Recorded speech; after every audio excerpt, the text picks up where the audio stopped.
Oke, Assalamualaikum warahmatullahi wabarakatuh. Jumpa lagi bersama channel saya, Vidialah. Dan di sini ya, di tempat daerah saya tinggal ini lagi marak-maraknya pergantian kebun karet pindah menjadi kebun kelapa sawit ya.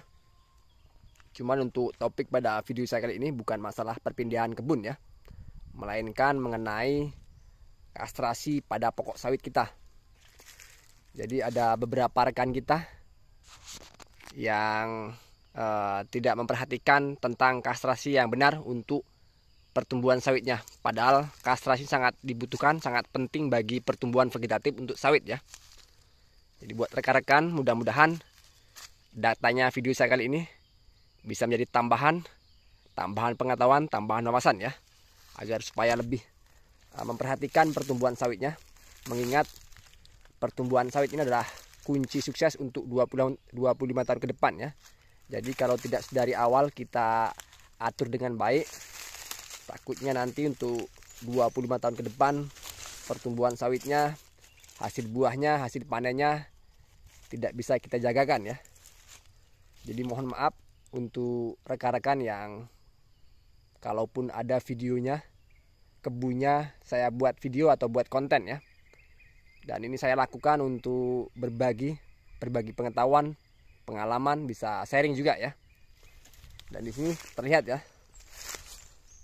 ada perkebunan sawit yang baru dibuka ini ya, dibuka. Dan untuk fisiknya, untuk perkebunannya sudah lumayan bersih ya, sudah mulai terlihat untuk pertumbuhan sawitnya. Cuman yang sangat disayangkan adalah kastrasinya dilewatkan ini ya rekan-rekan. Nah ini bisa diperhatikan, pertumbuhan regeneratif atau dompet atau buah tidak dikastrasi sama sekali. Nah ini, dan buat rekan-rekan jangan salah sangka ya, kalau kastrasi ini tidak dilakukan hanya 1-2 kali ya, melainkan sejak pertama kali jika kita temukan dompet, cikal bakal buah ataupun buah di dalam pokok sawit yang sudah kita tanam, artinya kita harus sudah siap dengan skema kastrasi setiap bulannya ya. Jadi kalau kastrasi itu dilakukan 1-2 kali itu salah ya. Ada rekan kita yang melakukan kastrasi cuman 1-2 kali di masa pertumbuhannya. Padahal kastrasi ini adalah vital dan sangat penting sekali bagi kelangsungan pertumbuhan kelapa sawit ya. Jadi kastrasi ini kalau kepingin punya pokok sawit besar, kemudian ketika kita melakukan pupukan tidak sia-sia, kastrasi ini harus diperhatikan ya. Nggak ada untungnya, nggak ada baiknya kalau kita mempertahankan dompet, buah seperti ini ya. Karena ini belum layak kita pertahankan. Ini hanya sampah kalau kita anggap ya. Ketika buah sawit yang layak kita pertahankan atau kita tunggu, buahnya ini sudah mencapai bobot 5 kilo, itu artinya memang buahnya memang sudah layak kita pertahankan. Cuman ini kalau masih usia sawitnya, untuk berat TBS-nya masih di bawah 5 kilo, itu artinya masih dalam jangka kastrasi ya. Jadi kita bisa lakukan pengecekan setelah kita lakukan kastrasi beberapa waktu. Kira-kira kastrasi ini dilakukan sejak pertama muncul dompet, muncul tunas buah di sawit kita. Jadi harus setiap bulannya kita kastrasi. Nanti ketika sudah di usia 28 bulan ataupun 24 bulan, tergantung varietas yang kita tanam ya, biasanya berbeda-beda.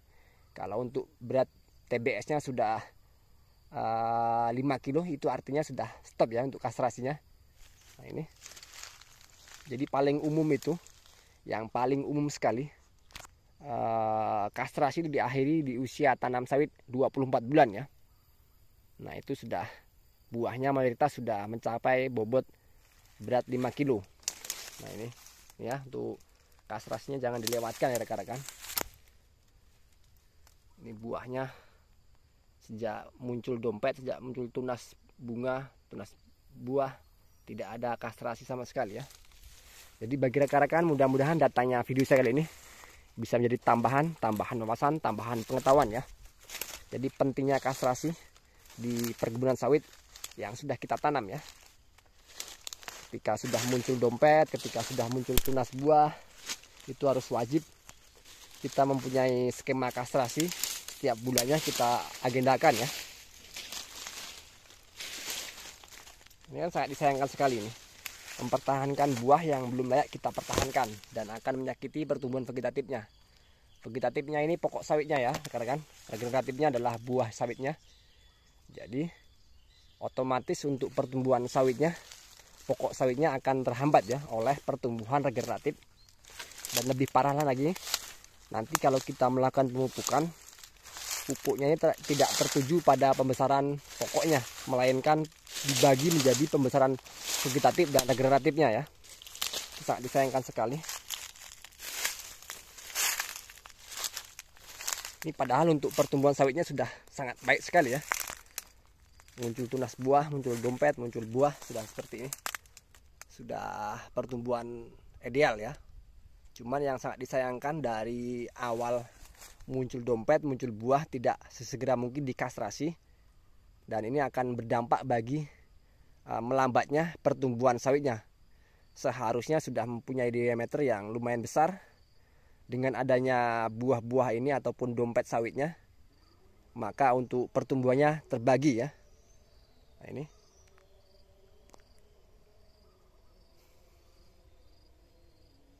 Dan kalaupun sudah masak ini buahnya belum ada 1 kilo ya, masih sangat kecil sekali buahnya. Sedangkan yang diterima oleh pengolahan buah sawit atau pabrik kelapa sawit itu yang diharuskan adalah untuk berat TBS-nya atau tandan buah segarnya adalah 5 kilo ya. Kurang dari 5 kilo itu artinya masih buah untuk kandungan minyaknya sangat sedikit sekali ya, lebih banyak air daripada minyaknya. Nah.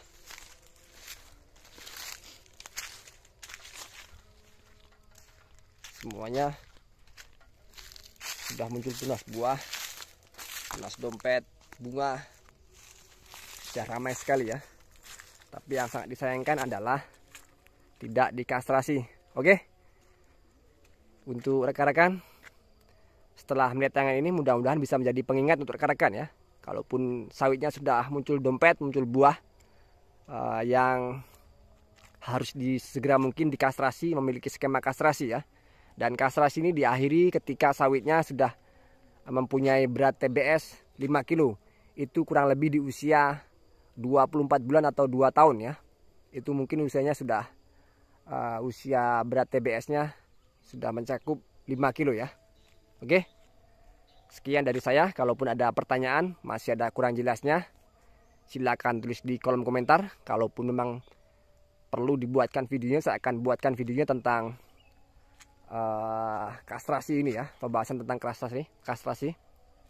Jadi saya akan senantiasa untuk membahas apabila memang masih ada pertanyaan yang perlu dibuatkan videonya. Oke, saya tutup.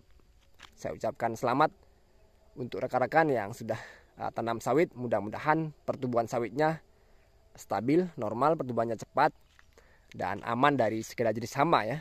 Kalau sudah tiba waktunya kastrasi dan lakukan pemupukan 3-4 kali dalam 1 tahunnya. Mudah-mudahan untuk performa sawitnya akan tumbuh ideal, tumbuh baik, nanti akan berbuah lebat dan sawitnya kita bisa sukses dari budaya tanam kelapa sawit ya.